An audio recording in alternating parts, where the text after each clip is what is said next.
ये एयरक्राफ्ट बहुत पुराना है और ऐसा नहीं है कि इन्होंने डुप्लीकेट रख रखा है। सो भाइयों, मैं बिल्कुल इस एयरक्राफ्ट के नीचे खड़ा हूँ, आप लोग देख सकते हो।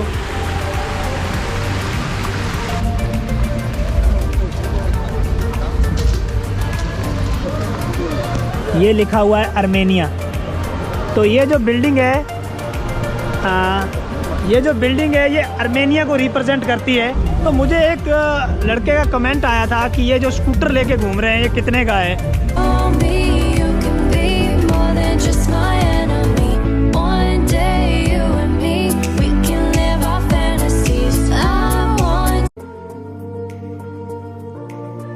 सो welcome back to the channel guys. So स्वागत है आप लोगों का एक रशिया की एक नई सीरीज़ में। सो सबसे पहले तो आप लोगों का धन्यवाद है कि आप लोग इतना ज़्यादा प्यार दे रहे हो वीडियो पर।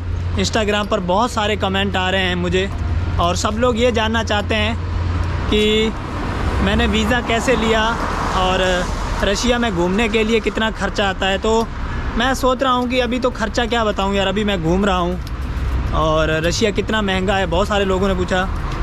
तो इस पर मैं एक प्रॉपर वीडियो बनाऊँगा जब मेरा रशिया में यहाँ पर 1-2 दिन रह जाएंगे ना, तो इस पर मैं एक प्रॉपर वीडियो बनाऊंगा। तो इसको रखते हैं साइड में। तो आज मैं देखने जा रहा हूँ, आप लोग स्क्रीन पर देख सकते हो VDNKH ऐसा करके कुछ नाम है। तो इस जगह मैं जा रहा हूँ और ये रशिया में मॉस्को में यहाँ पर जो टूरिस्ट अट्रैक्शन की टॉप 10 जगह में ये इसका नाम आता है, ठीक है। और हो सकता है कि टॉप 3 या टॉप 4 में इसका नाम आता हो। चैनल पर नए हो तो सब्सक्राइब जरूर कर लेना, प्लीज़, रिक्वेस्ट है।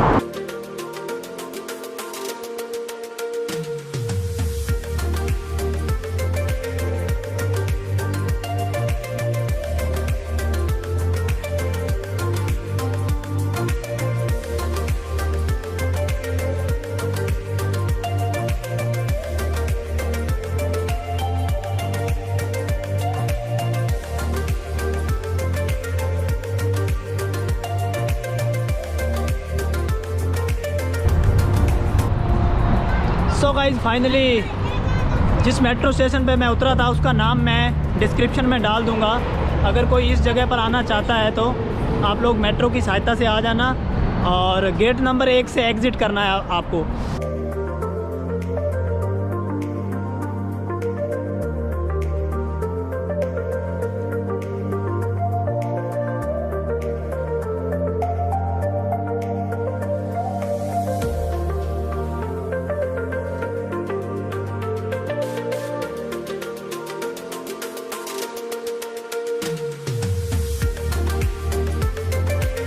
आ चुके हैं हम लोग इस पार्क में और मैं आपको बता दूं कि 1991 में जब USSR जब एक ही सारा कुछ, इसमें 15 देश थे पहले, जिसमें यूक्रेन, बेलारूस और लिथुआनिया और उज़्बेकिस्तान, अज़रबैजान, तजाकिस्तान ऐसे करके 15 देश थे। तो ये सब पहले सोवियत संघ का ही पार्ट था, लेकिन 1991 में कुछ रीज़न की वजह से इनका विभाजन हो गया था, तो ये सारे देश अलग अलग हो गए और उसके बाद इस पार्क को बनाया गया। और इसमें अभी भी सब देशों की मॉन्यूमेंट, म्यूज़ियम और सब देशों के मतलब जैसे झंडे वगैरह, बिल्डिंगें, सब कुछ लगाए गए हैं यहाँ पर। तो ये बहुत ही बड़ा पार्क है, इसमें बहुत कुछ है देखने लायक। तो सबसे पहले चलते हैं सामने, जो कि वहाँ पर बड़ी सी लेनिन की मूर्ति लगी है। और लेनिन कौन थे वो आप लोग जानते ही हो, जो कि कम्युनिस्ट पार्टी के जो नींव थी वो लेनिन ने ही रखी थी। और कुछ लोग लेनिन को अच्छा नहीं मानते थे और कुछ बुरा मानते थे, कुछ अच्छा मानते थे। सो चलते हैं अब सामने।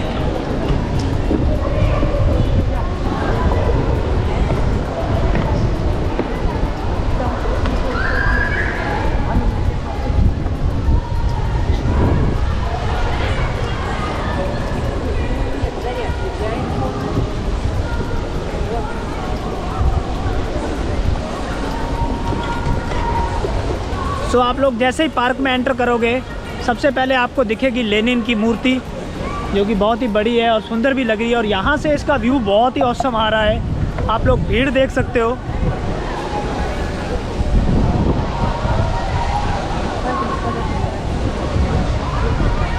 तो सबसे ज़्यादा यहाँ पर रशियन आते हैं और दूसरी बात यह है कि रशियन बहुत हेल्पफुल है, लेकिन दिक्कत यह है कि इन लोगों को इंग्लिश नहीं आती है। तो आप लोग जब भी आए तो गूगल ट्रांसलेट ऑफलाइन ज़रूर डाउनलोड कर लेना, जो कि आपकी यहाँ पर बहुत हेल्प करने वाला है।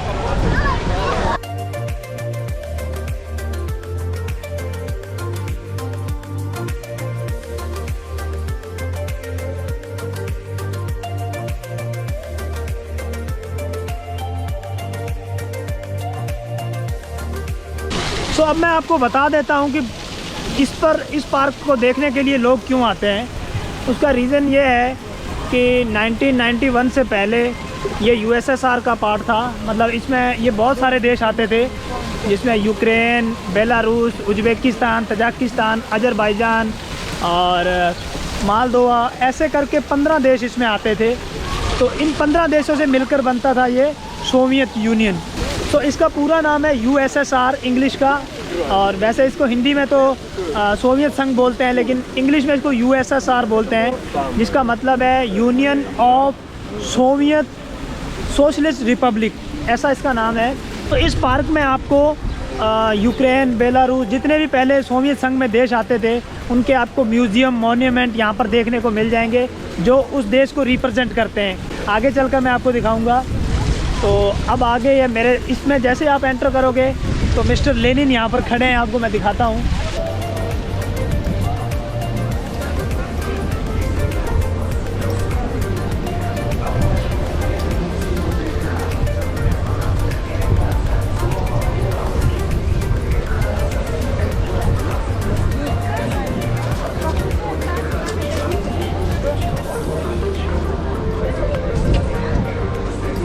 तो लेनिन के बाद सामने भी बहुत सुंदर व्यू आ रहा है, मैं आपको दिखा देता हूँ। मॉस्को का फ्लैग भी लगा हुआ है और बहुत सारे लोग वहाँ पर खड़े रहकर फ़ोटो क्लिक कर रहे हैं, आप लोग देख सकते हो।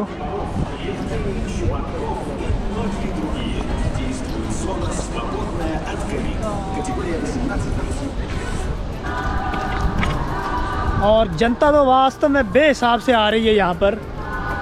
और एक बात और बता दूं भाइयों, अगर आप लोग रशिया घूमना चाहते हो तो मैं आपको कुछ एप्लीकेशन बताऊंगा, आप लोग वो डाउनलोड कर लेना, वो आपको बहुत हेल्प करेंगे यहाँ पर, क्योंकि यहाँ पर लोगों को इंग्लिश नहीं आती है, ये बहुत बड़ी समस्या है यहाँ पर, ठीक है। अब मैं मेट्रो, मेरे पास एक एप्लीकेशन है जिसका नाम है यंडेक्स मेट्रो, तो मैंने उसकी सहायता से किसी से कुछ नहीं पूछा, सिर्फ पहले 2 दिन आपको प्रॉब्लम आएगी। переносят дерево и сажают сюда. Космонавты прекратили, они сажали с 68-го года, каждый космонавт, как только он прилетал на Землю, может быть, помните, показали время? ये टूरिस्ट गाइड है जो कि इस जगह की जो हिस्ट्री थी उसके बारे में एक्सप्लेन कर रही है, क्योंकि पीछे कोई ग्रुप आया हुआ है। तो अगर आप लोग भी चाहते हैं कोई इंग्लिश टूर गाइड, आप लोग हायर कर सकते हैं, अगर आप लोग ग्रुप में आना चाहते हो या फिर आप और भी ज़्यादा इन्फॉर्मेशन लेना चाहते हो इस जगह के बारे में।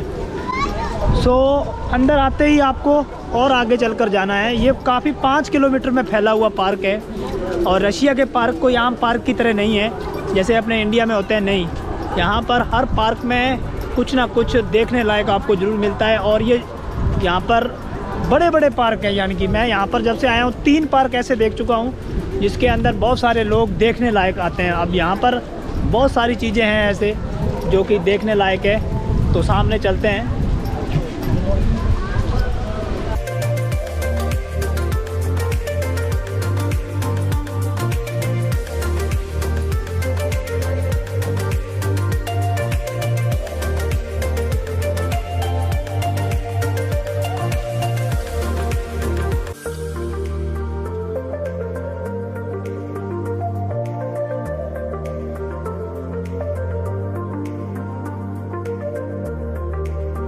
तो सबसे पहले जो म्यूज़ियम है वो है आर्मेनिया का, ये देख लीजिए यहाँ पर, और आप लोग देख सकते हो ये लिखा हुआ है आर्मेनिया।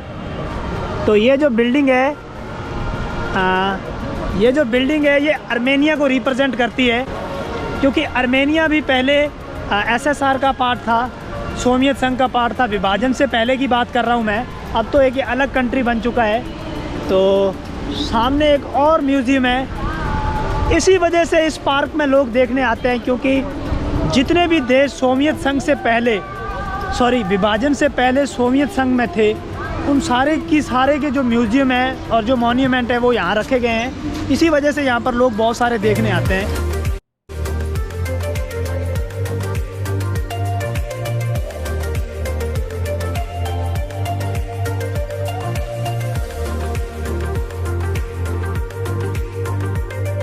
तो अगर आपको लोग कुछ खा के नहीं आए हो तो यहाँ पर आपको खाने पीने लायक सब कुछ मिल जाएगा। और वैसे अच्छा यही रहेगा कि आप पीछे से ही खा के आना, क्योंकि यहाँ पर बहुत एक्सपेंसिव है खाने के लिए। जो नेक्स्ट बिल्डिंग है वो आ गई है, देखते हैं किसकी है ये। मेरे को लगता है ये उज़्बेकिस्तान की है, क्योंकि इसकी जो लुक है बिल्कुल उज़्बेकिस्तान के जैसी है। मैं दिखा देता हूँ, ये म्यूज़ियम है।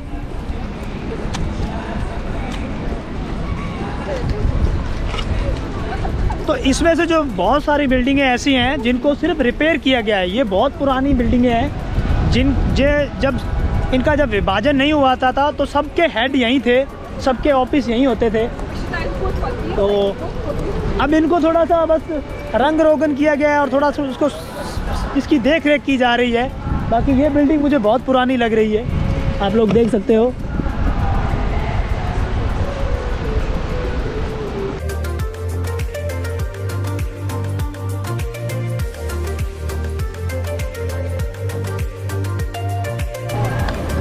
मैंने आपको बोला था ना कि ये जो बिल्डिंग है ये है उज़्बेकिस्तान की। तो ये बिल्डिंग दर्शाती है उज़्बेकिस्तान को। तो पीछे उज़्बेकिस्तान को रिप्रेजेंट करता हुआ एक म्यूज़ियम है।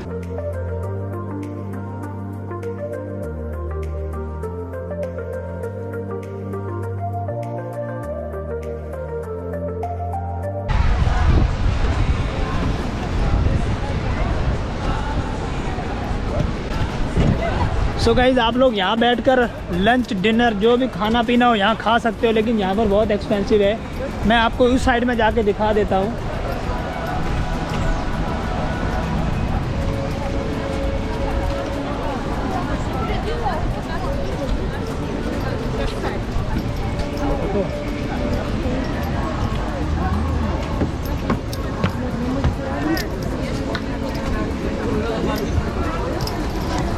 Алина, до конца прямо направо.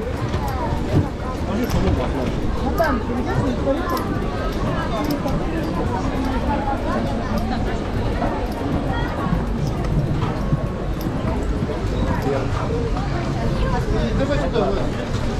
सो भाइयों, 200 रूबल की कॉफ़ी है यहाँ पर। और मैं भी सोच रहा हूँ कि चलो आ ही गया हूँ वीडियो बनाने के लिए, तो यहाँ पर कुछ कॉफ़ी वगैरह पी लेते हैं।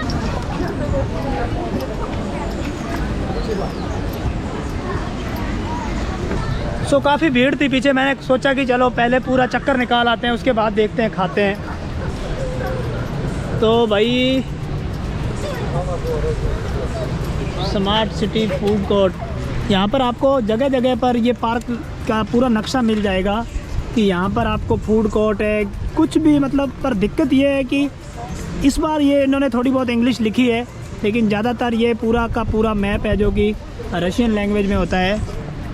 तो भाई बहुत सारे लोग ना इन म्यूज़ियम के अंदर जाके टिकट ले रहे हैं, जैसे कि आर्मेनिया का म्यूज़ियम है, उज़्बेकिस्तान का है, और तो कोई आया नहीं है। मेरे पास पीछे से 2 ही आए हैं। तो लोग म्यूज़ियम की टिकट भी परचेज़ कर रहे हैं। तो अगर आप लोग भी इन म्यूज़ियम के अंदर जाकर देखना चाहते हो तो भी आप लोग देख सकते हो।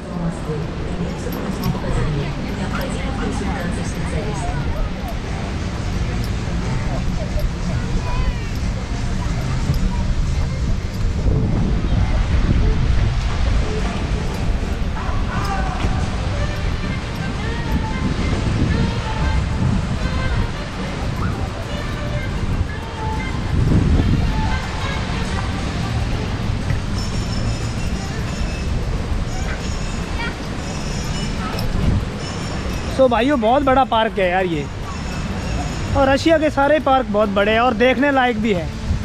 ऐसी बात नहीं है कि जैसे इंडिया में पार्क होते हैं ना, वैसे सिंपल पार्क नहीं है। यहाँ पर बहुत बड़े बड़े पार्क हैं और हर एक पार्क का कोई ना कोई मायने है।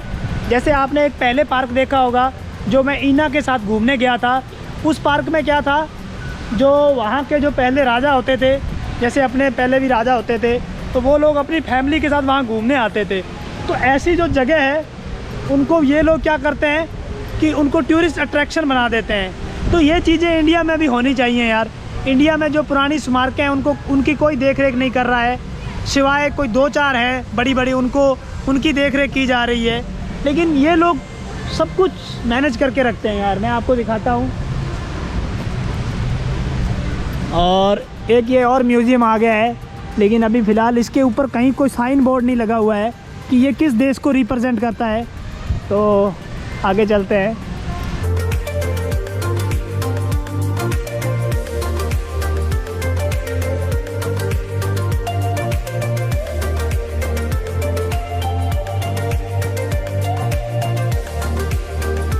क्या बात है यार, मतलब इधर एक बहुत बड़ा फाउंटेन चल रहा है, हो रहा है।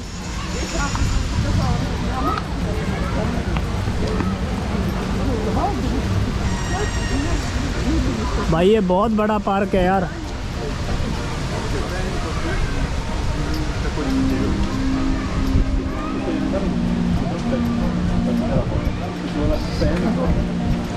सो देख रहे हो फोटो शूट के लिए लड़की कहाँ चढ़ी हुई है।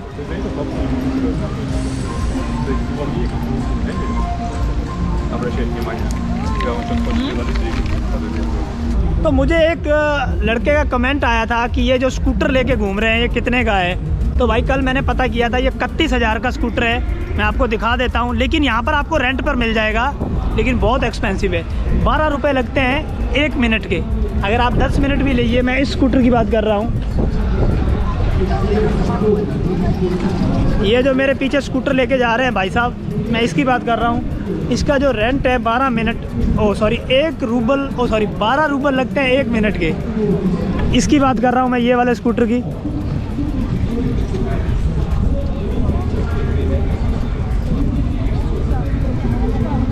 सो भाई ये भी म्यूज़ियम है। ये देख लो, इनके पुराने जो राजा थे उनकी फ़ोटोएं लगी हुई हैं।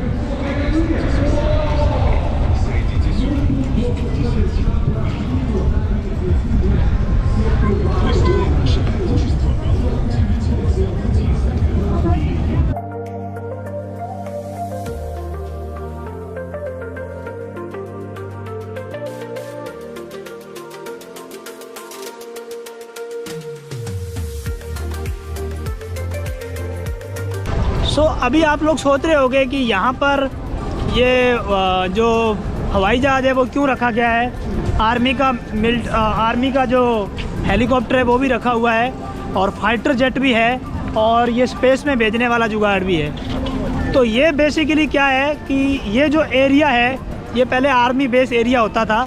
यहाँ से ही सोवियत संघ, जो सोवियत यूनियन है, वो अपने फाइटर जेट रखता था, हेलीकॉप्टर, आर्मी का जो भी सामान रखता था। तो आप लोग ये देख सकते हो, ये यहाँ पे लगाया गया है, ये स्पेस में भेजने वाला। और ये है। सो भाई आपको बता दूं मैं कि स्पेस में जो पहला बंदा था वो इनका ही था, जिसका नाम था यूरी गागरिन। इसकी वजह से इसको यहाँ पे लगाया गया है। और एक्चुअली में था क्या, मैं आपको सिस्टम बता देता हूँ। अमेरिका और रशिया में, ये सोवियत संघ में ये होड़ चल रही थी कि पहले स्पेस में कौन जाएगा। तो भाई जो रशिया वाले थे, इन्होंने पहला नंबर ले लिया अपना, मतलब इनका ही पहला बंदा गया था स्पेस में, जिसका नाम था यूरी गागरिन। इसलिए ये जो आप लोग देख सकते हो,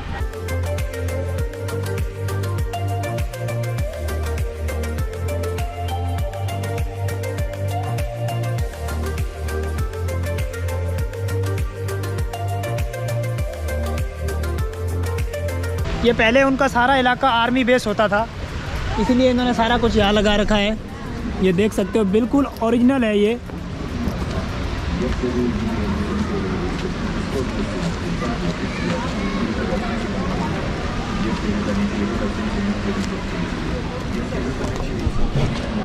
ये एयरक्राफ्ट बहुत पुराना है, और ऐसा नहीं है कि इन्होंने डुप्लीकेट रख रखा है, ये बिल्कुल ओरिजिनल है। वो अलग बात है कि चलता चुलता भाई पता नहीं होगा या नहीं। सो भाई लोगों देख सकते हो आप लोग,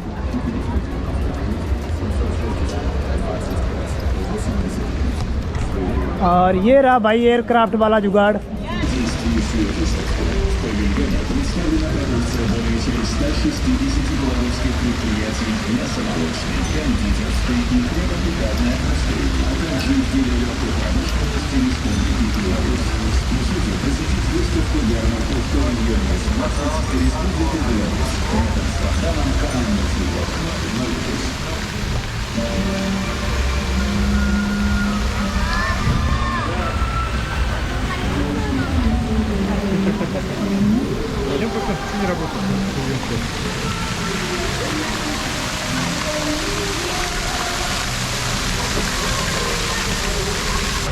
सो भाइयों मैं बिल्कुल इस एयरक्राफ्ट के नीचे खड़ा हूँ, आप लोग देख सकते हो। और मेरे सामने जो कि भीड़ है कि मैं आपको दिखा दूँ, ओ माय गॉड। तो भाइयों देख लो कितनी जनता आ रही है उधर से। और स्पेस में जाने वाला जो पहला व्यक्ति था वो रशियन था, उसका नाम था यूरी गागरिन। और वो स्पेस में पहला व्यक्ति था जो स्पेस में गया था। और रशिया ने ही पहला अपना जो बंदा था वो स्पेस में भेजा था, इसलिए ये यहाँ पर लगाया गया है, आप लोग देख सकते हो। और उस बंदे का नाम था यूरी गागरिन। और एक्चुअली में ना अमेरिका और रशिया में ये होड़ लगी हुई थी कि सबसे पहले वो स्पेस में किसको भेजे, और सॉरी सबसे पहले स्पेस में कौन जाएगा, अमेरिका या रशिया। तो उस वक्त सोवियत संघ हुआ करता था, ये रशिया बहुत ही बड़ा था। तो रशिया ने अपना पहला बंदा भेजा था जो कि था यूरी गागरिन। और भाइयों देख लो,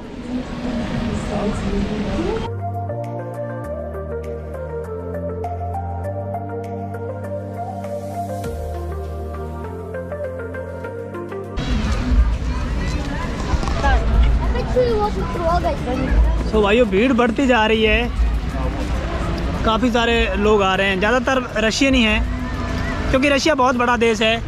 तो जैसे कश्मीर में बहुत सारे इंडियंस घूमने जाते हैं, तो वही सेम सिस्टम है कि मॉस्को में पूरे रशिया से लोग घूमने आते हैं। तो मैं आ गया हूँ प्लेन के नीचे, मैं दिखाता हूँ प्लेन।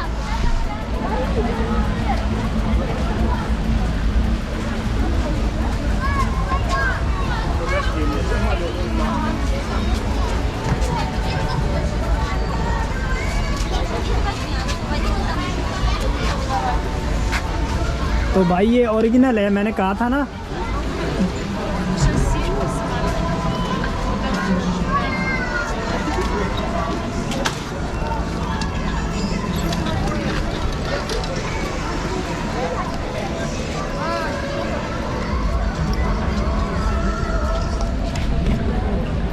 तो भाइयों ये कुछ हिस्ट्री है इस जगह की। और भी बहुत सारे म्यूज़ियम हैं यहाँ पर जो कि अपने देश को रिप्रेजेंट करते हैं, जैसे अज़रबैजान और तजाकिस्तान, उज़्बेकिस्तान और मालदोवा। तो यहाँ से काफ़ी अच्छा व्यू आ रहा है।